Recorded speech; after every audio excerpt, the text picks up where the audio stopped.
ধান আলা ভাই আসিল না, ওর খাওয়া নেই। আমি এখন ওই ওখানে ধান বাঁধছিলাম, এসে দেখি যে ধান শুকিয়ে আমি একলাই বান্ধা শুরু করে দিই। ধান আলার কোনো ইচ্ছা নেই যে ধানটা বাড়ি নিয়ে যাবে। আসসালামু আলাইকুম। দেশ ও দেশের বাইরে থেকে যারা আজকের ভিডিওটি দেখছেন সবাইকে অসংখ্য অসংখ্য ধন্যবাদ। আমরা মাঠে চলে আসলাম, এই যে আমাদের সেই ধানের জমিতে ধান বাঁধতে। ওই যে মাঠের চারিদিকে কিন্তু মানুষ, ওই যে দেখতে পাচ্ছেন আমাদের কাকু কিন্তু সবার আগে এসে ধান বাঁধা শুরু করে দিয়েছে।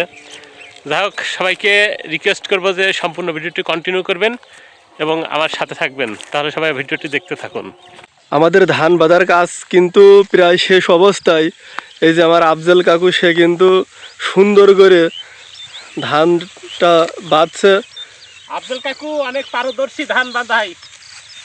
আর এই যে মাসিদুল ভাই, সেও খুব সুন্দর ধান বাঁধে। আর আমি শুনতে যতটুকু জানি, আফজল কাকু কিন্তু ঘন্টায় কয়টি বাঁধা হয় কাকা? ভাই 100টা বান্ধাই যাবে। ওরে সর্বনাশ! একটা জন মুনিশের দাম এখন কিন্তু 700 টাকা এখনকার বর্তমান বাজার রেটে। কাকা, একটা ধান বান্ধার কোয়ালিটি দেখি দাও। এই যে ধান আলা ভাই আসিল না, ওর খাওয়া নেই। আমি এখন ওই ওখানে ধান বাঁধছিলাম, এসে দেখি যে ধান শুকিয়ে আমি একলাই বান্ধা শুরু করে দিই। ধান আলার কোনো ইচ্ছা নেই যে ধানটা বাড়ি নিয়ে যাবে। আসলে ধান আলার কোনো অভাব নেই, তাই তো? কোনো ইচ্ছা নেই যে ধানটা বাড়ি যাবে। তোমার পেছনে তো ধান আলা আছে। এটা কেবল আসলে সে তার কোনো ধান বাঁধছি। এই যে মাজেদুল ভাই, এইভাবে ছুটা নিতে হয়। সে ধান বাঁধার নিয়ম দেখাচ্ছে। এই যে পাক দিয়ে জাস্ট এখানে রাখার পরে এখন টান দেবো, এই যে ধান বাঁধা হয়ে গেল।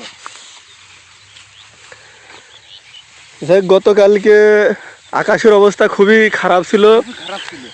রাত্রিবেলা কিন্তু বৃষ্টি হালকা পাতলা হয়েছে।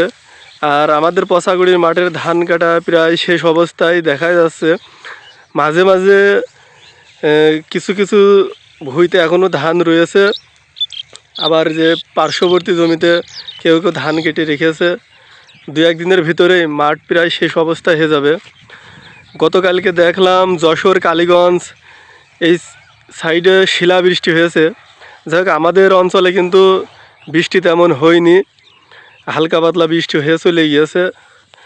আমাদের পশাকুড়ি মাঠ প্রায় ধানের মৌসুম প্রায় শেষ।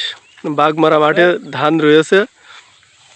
ধানের মায়ের প্যাচটা কোন জায়গায় দেখেন, এই যে একই জমি, কিন্তু এটা এই জমি আর এই জমি একই জমি।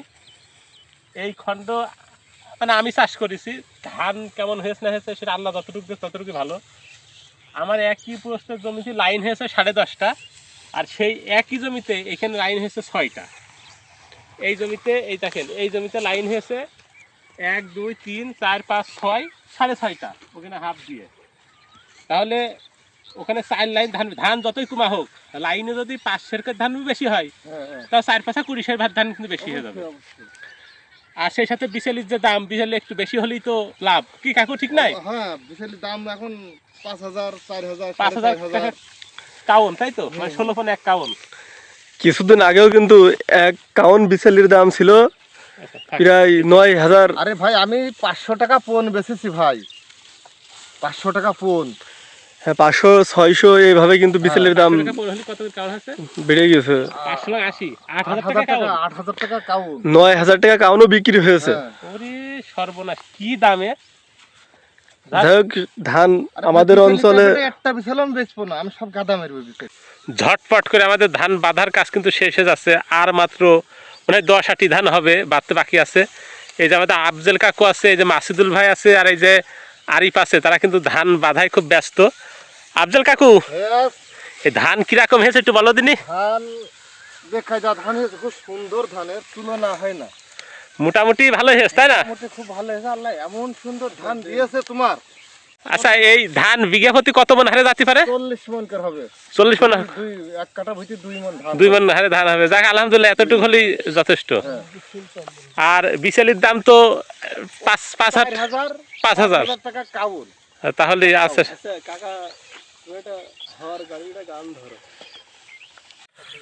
ধান বাঁধা যখন শেষ হয়ে যায় তখন কিন্তু কাজ থাকে জাউলি দেওয়া। এই জাউলি দেওয়ার অর্থ হচ্ছে, যদি ধানটা নিয়ে যেতে দেরিও হয়, বৃষ্টি হলে কিন্তু ধানটা আর ভিজবে না। আর মাঠে দেখতে পাচ্ছেন ওই যে গরুর গাড়ি, এটা কিন্তু প্রায় হারিয়ে গেছে, কিন্তু আছে দু একজনার, তারা কিন্তু তাদের ধানগুলো এখনও পর্যন্ত গরুর গাড়িতেই বাড়িতে নেয় বা মহিষ গাড়িতে বাড়িতে নেয়। যাই হোক, ভিডিওটি যারা দেখলেন অসংখ্য অসংখ্য ধন্যবাদ। আমার ধান বাঁধা শেষ, এই যে সবাই আরিফ জাউলি দিচ্ছে, ওই যে আমাদের মাসিদুল ভাই আছে, এই যে জাউলি দেওয়ার কাজে ব্যস্ত আছে। সবাইকে অসংখ্য অসংখ্য ধন্যবাদ জানাচ্ছি এবং অনুরোধ করছি যে যারা ভিডিওটি দেখলেন অবশ্যই আমার অন্যান্য ভিডিওগুলো একটু দেখে আসবেন, তাহলে কিন্তু আমার ভালো লাগবে এবং উৎসাহিত হব আর নতুন নতুন ভিডিও দেওয়ার জন্য। আজকের মতো এখানে শেষ করছি। সবাই ভালো থাকবেন, সুস্থ থাকবেন। আল্লাহ হাফেজ।